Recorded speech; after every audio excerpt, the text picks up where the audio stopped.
All right, so today we're going deep on something that's pretty close to home for us, right? Definitely. I mean, we're all about stories here, Yeah. and this time we're digging into how those stories, especially the ones we tell kids, Mhm. actually, help them figure out the whole social world thing and that sense of right and wrong. Right. Yeah, the big stuff. The big stuff, exactly. And we've got a whole stack of research here from educational psychology. A lot to unpack. Oh, yeah, tons. But the good news is it looks at this whole process from like three different angles. Three different lenses. Yeah, exactly. So our mission, should we choose to accept it, I think we should. is to cut through all that academic jargon and really get to the heart of how stories can, Shape those little yeah, minds. exactly shape this whole mind. So let's start with the basics, right? Lay the groundwork. Yeah. What are the main ideas we need to wrap our heads around here? Okay. Well, the first one is pretty straightforward. It's called getting the lesson. Okay, I like it already. Simple. Right. Basically, it's the idea that kids just kind of, you know, soak up the moral of the story. Like a sponge. Like a sponge, exactly. Like it's a set of instructions for how to behave. Right. So, like the classic Aesop's fables. Yeah. Yeah, exactly. The ant and the grasshopper, hard work pays off. There you go. You read it, you get the point, and you're supposed to, like, apply it in real life. In theory, right. That's the basic idea. Okay, so that's one way. What's the next perspective? All right, so the second one is called simulating social worlds. Ooh, that sounds more, A little more complex. yeah, a little more in depth. Yeah, this one's about how getting lost in these fictional worlds, like really immersed, Mm-hmm. actually helps kids develop empathy Okay. and understand other people better. So it's like stepping into someone else's shoes for a while. Yeah, exactly. It's like a mental rehearsal for those social interactions. Right, right. Because when you really connect with a character, even if they're making choices you You wouldn't. start to see where they're coming from. Yeah, you start to see their side of things. Right, their motivations, their struggles. Totally. Okay, so we've got like absorbing the moral and then practicing social skills in our heads. Right. What's the third way? Okay, so this one is called dialogic inquiry. Dialogic inquiry. All right. Lay it on me. So this one focuses more on the conversations that happen around stories, Okay. especially between kids, Interesting. like when they argue about the characters or the choices they make. So it's not just about reading alone, but talking it through with others. Exactly. It's about bouncing ideas off each other, challenging each other's thinking. Right, and maybe even changing your mind because someone makes a good point. Exactly. And you know, what's fascinating is that this idea that stories have power, like real power, To shape us. to Yeah. shape us socially, morally, it's not new. No. Philosophers like, Aristotle way back when and Uh-huh. tons of educators throughout history, they've all been on board with this idea. Yeah, yeah, it's like a common thread. Right.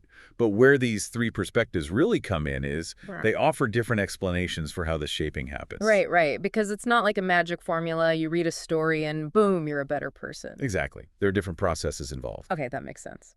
Now, the research also mentions some pretty interesting shifts in children's literature. Oh, yeah.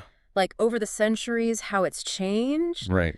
Apparently, back in the 19th century, things were a lot more like preachy. Oh, yeah. Very didactic. Yeah, like the moral was spelled out. No subtlety. Right, no room for interpretation. But then things started to change. Mm-hmm. Things loosened up a bit. Yeah, and we started seeing more stories with child characters who were, like, making their own decisions. Yeah. More independent. Yeah, dealing with complex friendships, navigating their own challenges. Exactly. Reflecting that shift in how we view childhood, I guess. Totally. But one thing that hasn't changed is conflict. Oh, yeah. Conflict is always there. It's like the driving force, right? It's what makes the story interesting, what pushes those moral and social questions to the surface. Exactly. Exactly. And even today, there's still some tension in how we approach these things. Oh, absolutely. On the one hand, we've got this critical literacy movement. Mm-hmm. Very much of the moment. Yeah, where kids are encouraged to, like, question everything. Right, like who's telling the story, whose voices are missing, what are the underlying messages? Exactly. It's about reading between the lines, right? Totally. But then, on the other hand, you've still got this big emphasis on traditional character education. Mm-hmm. The classics. Yeah, using those classic stories to teach what are seen as, like, core virtues. Right, the timeless values. Yeah, and encouraging behavior that fits in with societal norms. Right, so it's like these two different forces pulling in different directions. Totally. So kids are navigating a pretty complex landscape, They are. But to really get how they do this, we need to talk about socio-moral competence. Right, the end goal, in a sense. Yeah, exactly. So what does the research actually say about what that looks like? Like, how do we know if someone is, Socio-morally competent. yeah, competent in that area? Well, from what I've gathered, it boils down to a few key abilities. Okay. First, you got to be able to see things from other people's perspectives. Right. Walk a mile in their shoes. Exactly. Second, it's about having an emotional response to what others are feeling. Okay. Not just understanding it, but actually like feeling it with them. Yes, empathy in action. Okay. And third, it's about having the skills to use complex social reasoning. To figure things out. Exactly, to weigh different interests, balance conflicting needs. Right. Because real life is messy. It is. Right. It is. And it's not always clear-cut, right? Nope. And the research points to three big psychological concepts that are kind of the foundation for all of this. The building blocks? Yeah, exactly. The first one is theory of mind. Tom. Tom, right. Can you give us a quick rundown of what that is? Sure. Theory of mind is basically the ability to understand that other people have their own thoughts, feelings, intentions. Our own inner world. Exactly. Yeah. And that their inner world might be totally different from yours. Right, so it's like, you might want pizza. And I might want a salad. Exactly. But it goes deeper than that, right? Oh, absolutely. Yeah. The research talks about how this develops over time. Mm-hmm. Like little kids, they start by understanding that people have different desires, like your pizza versus my salad. Right, right. Then they get that people can have different beliefs about the same thing. Okay, And then comes the big one, understanding false beliefs. okay. Explain that one. So that's knowing that someone can believe something that's not actually true, Uh-huh. and that their actions will be based on that wrong belief. Oh, right, like those classic experiments with the kids and the hidden toys. Exactly, like you move the toy when the other kid isn't looking. Right, and then if they understand false beliefs, they'll know that the other kid will still look in the old spot. Exactly. Yeah. Because that's where they think it is, even though it's not actually there. Right, right. That's so cool how they test that. Yeah, it's pretty clever. So Tom develops, it gets more sophisticated as kids get older. It They does. start to realize that people can hide their true emotions. Yeah, or even have mixed feelings. Right, like you can be happy and sad at the same time. Exactly. Mm. The research even mentions a test they use with adults called the reading the mind and the eyes test. Interesting. What's that? Basically, you look at photos of just people's eyes, Just their eyes? just the eyes, and you have to guess what emotion they're feeling. Oh, wow, that's tough. Yeah, it's tricky. But it shows how complex Tom can be. Okay, so that's the cognitive side, like understanding what's going on in someone else's head. Right. What's the next piece of this socio-moral puzzle? Okay, so the second one is empathy. Empathy, okay? Yeah. We hear that word a lot. Yeah, it's a big one. So what does it actually mean in this context? Well, it builds on theory of mind, but it adds that emotional layer. So it's not just knowing what someone's feeling, but actually having an emotional response to it. Right, like feeling it with them to some extent. Exactly. The research defines it as like feeling something similar to what the other person is feeling or what they might be expected to feel, based on their situation. Okay, so it's more than just recognizing someone's sad. It's feeling a little bit sad with them. Yes, exactly. And it's important to distinguish empathy from what they call emotional contagion. Okay, what's the difference? So emotional contagion is more like a reflex. Okay, Like when one baby starts crying and then all the other babies start crying too. right, but they don't really know why they're crying. Yeah, they're just reacting to the other baby's distress. Okay, got it. Empathy is more about understanding the other person as the source of that emotion. Right, it's a deeper connection. Exactly. And they actually have a tool to measure empathy. It's called the Interpersonal Reactivity Index, or IRI. All right. Yeah, it looks at things like your ability to imagine yourself in someone else's shoes, how easily you take other people's perspectives in real life, how much concern you feel for others. Okay, that makes sense. Yeah, and even how much personal distress you experience when you see someone else suffering. Right, right. So we've got understanding other minds, that's Tom, and feeling with them, that's empathy. Those are big ones. Yeah, for sure. What's the third element? Okay, so the third one is social reasoning. Social reasoning, okay. And this one, it goes beyond just understanding and feeling. Okay, It's about being able to tackle those tough social questions. where there's no easy answer. Yeah, exactly. Like, how do we balance different interests when people's needs or wants clash? Right, like in friendships, families, Mm. even bigger institutions. Yes, it's about navigating those complex social dynamics. It sounds like it's about figuring out what's fair, what's just, especially when there are different perspectives. Absolutely. The research talks about Lawrence Kohlberg's stages of moral judgment, Yeah, I've heard of those. but then it highlights this other theory, the social domain theory, or SDT. Okay, so what's the difference? Well, Kohlberg's model suggested that kids don't really develop that ability to make, like, principled moral judgments until much later, like adolescence. Okay. But SDT research found that even little kids, like preschoolers, have some basic capacity for moral judgments. Really? That young? Yeah. And they do it based on ideas of harm and fairness. Interesting. Like, they can tell the difference between something that's morally wrong, like hitting someone, Right. and something that's just a social convention, like which way you're supposed to walk on the sidewalk. Okay, right. Those are different. Exactly. And for them, that moral stuff like hitting, it's wrong no matter what the rules are. But the sidewalk thing, it depends on the specific rule in that place. Right. And then there's personal stuff, which is more about individual choice. Okay, so there are these different domains. Exactly. Moral, social, conventional, and personal. And social reasoning develops not just in understanding those. But also in being able to connect them in more complicated situations. Okay, I see. It gets more nuanced as you get older. Yeah, like the research gives this example about social exclusion. Mm-hmm. You have to think about the potential for harm, that's moral, Sure. but also the norms of the group, that's social conventional, Right.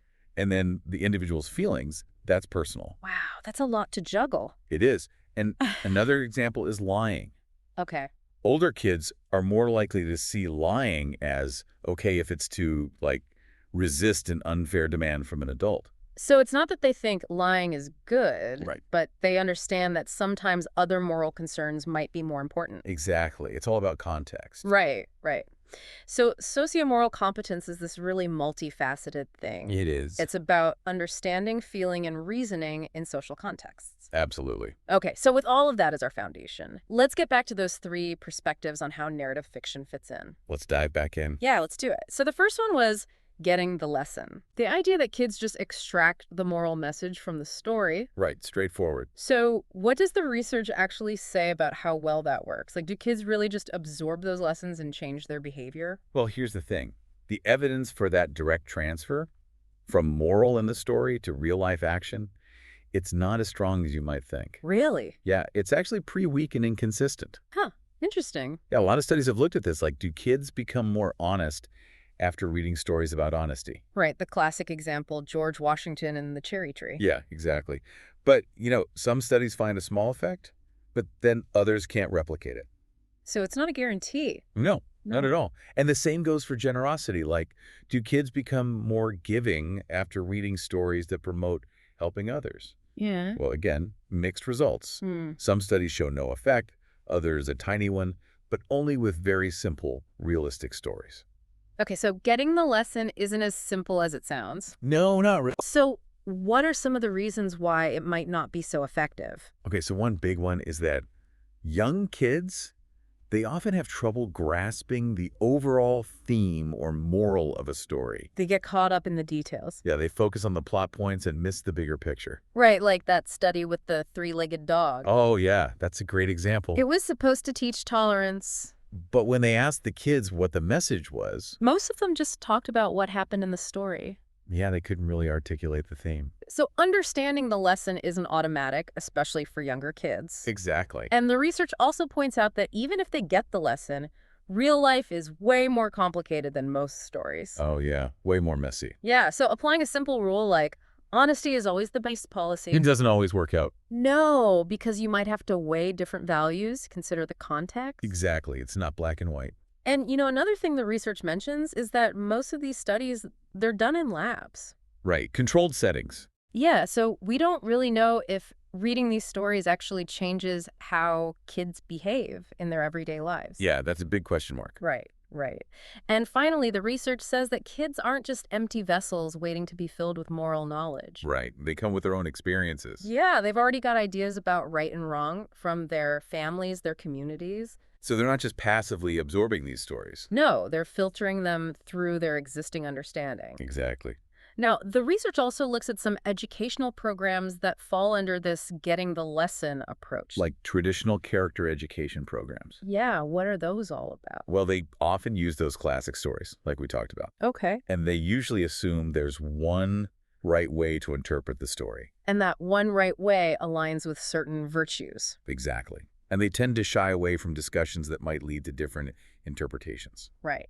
Because that could get messy. Yeah, they want to avoid any hint of moral relativism. So what's the main goal of these programs? Well, it's to help kids identify those virtues in the stories, Okay. and then hopefully to encourage them to embody those virtues in their own lives. So like be more like this character. Exactly. The research mentions some specific programs, like the Nightly Virtues program. Yeah, and the Narnian program. What do they actually do in those programs? Well, often they start by defining the virtues. Okay. Like, what is justice? What is honesty? Right, starting with the basics. Yeah.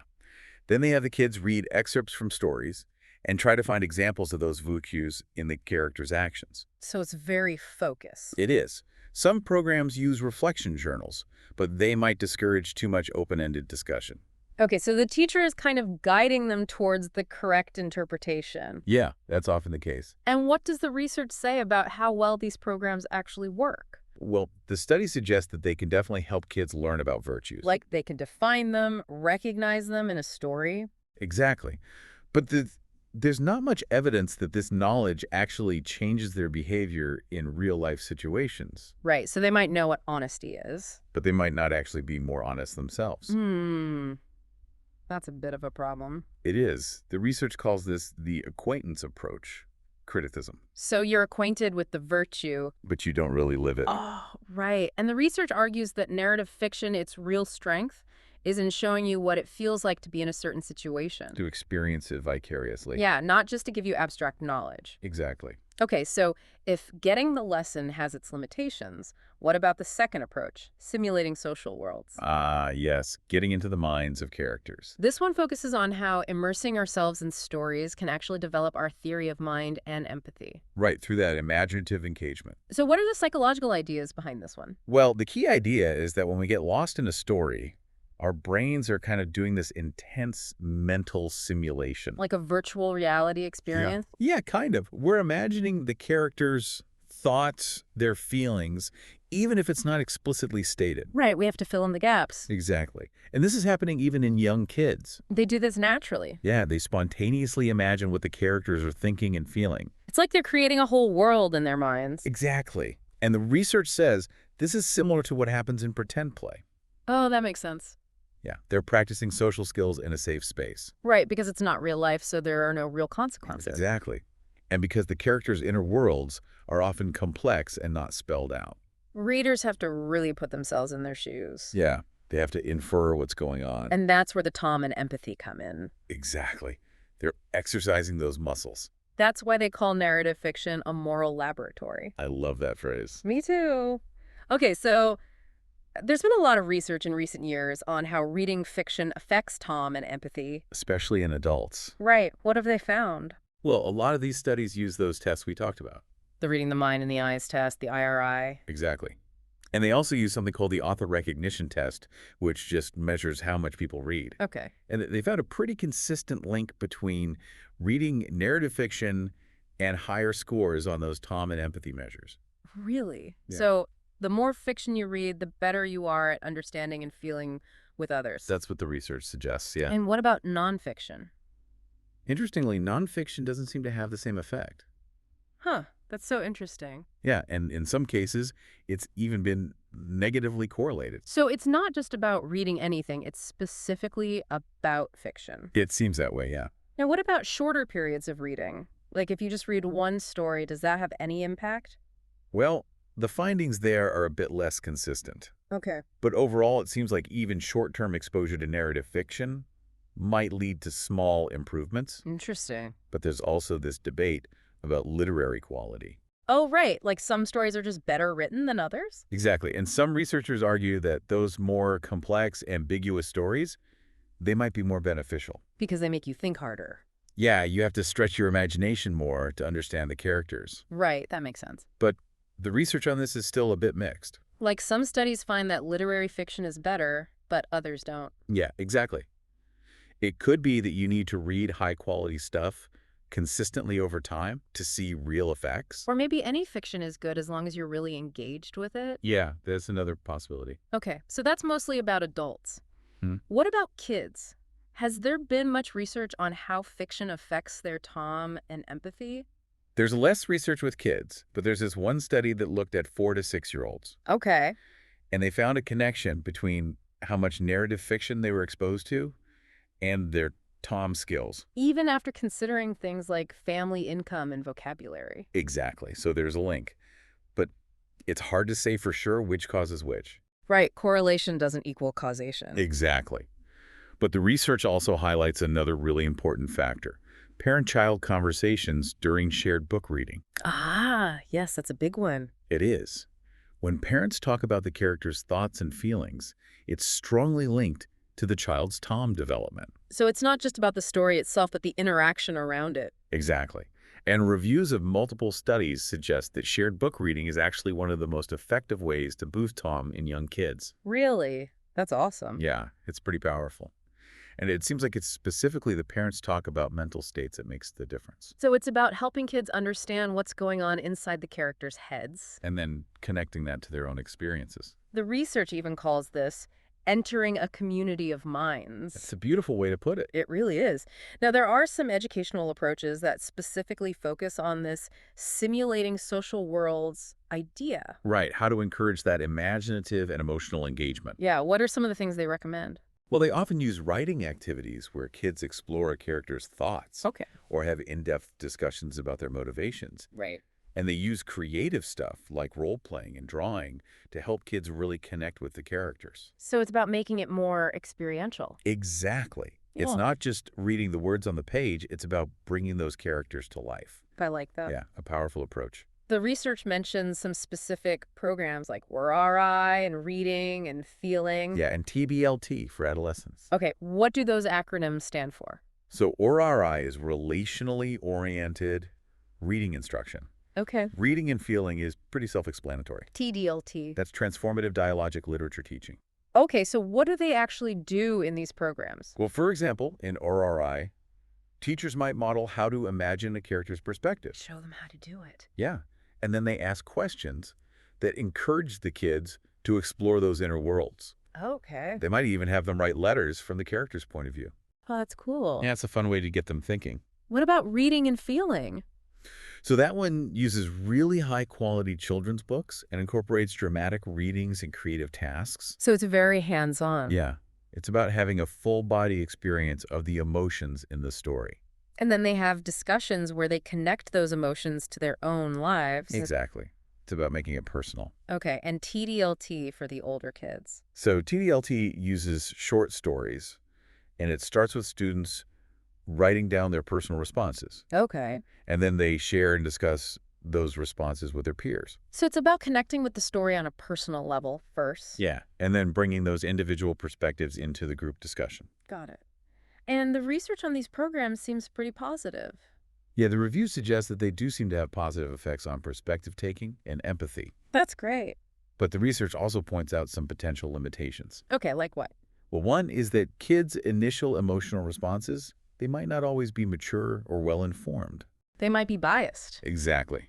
So they might need some help to think more critically about those feelings. Right, because just feeling with a character isn't always enough. No, you need to evaluate their actions, think about the context. And the research also says that Tom and empathy, they're kind of value neutral. Right, their tool. Can be used for good or for bad. Exactly. Someone could use their Tom and empathy to manipulate others. Oh, right. That's a good point. So it's not enough to just develop these skills. You also need critical thinking. Yes, you need to be able to make judgments, to figure out what's right and wrong. They even quote this idea of perception without responsibility. Yeah, that's a bit of a concern. So we need that emotional connection, but we also need the ability to reason, Absolutely. which leads us to the third approach, dialogic inquiry. Right. The power of conversation. This one focuses on developing social reasoning through discussion and reflection. It's argumentation. Yeah, so what's the main idea here? Well, it's about going beyond those initial gut reactions to a story and really engaging in reasoned reflection. Thinking it through. Yeah. It's about thinking critically about your own emotions, your own judgment. In relation to the story. Exactly. The research mentions this idea of the judicious spectator. Okay. So it's someone who can empathize with the characters. But also maintain a critical distance. Exactly. They're not just swept away by the story. So it's about feeling with the characters, but also judging their actions. Yes. And considering the moral questions the story raises. And the dialogic part means that this happens through conversation. Yes. Especially argumentative discussions with peers. Okay, so you're justifying your interpretation considering other viewpoints. Exactly. And you might even change your mind based on someone else's argument. So it's like practicing real-life social and moral problem solving. Yeah, it's a training ground for those tough conversations. And the research calls these literary dialogues a social microcosm. It's like a mini society where they can try out these skills. I like that. So what are the psychological ideas behind this approach? Well, it draws on cognitive developmental theories, Okay. like social domain theory and Kohlberg's ideas. Right, we talked about those. Yeah. The main idea is that we develop socio-morally through these conversations with others. Through dialogue. Exactly. And disagreements, challenges to our thinking, those are seen as good things. Opportunities for growth. Exactly. It's about coordinating different perspectives to reach a more nuanced understanding. I see, I see. The research mentioned some studies on parent-child conversations about picture books. Oh, interesting. Yeah, like even those early conversations can be a form of critical analytic reading. So what did those studies find? Well, they found that when parents use more language related to emotions and social situations, Okay. and when they talk about those things in a way that's not just tied to the immediate story. It helps kids understand the difference between moral and social conventional issues. Exactly. And when parents explain why moral rules exist and discuss emotions, it's linked to better moral reasoning in preschoolers. So it's about going beyond just describing what's happening in the book. Yeah, it's about making those connections to the bigger picture.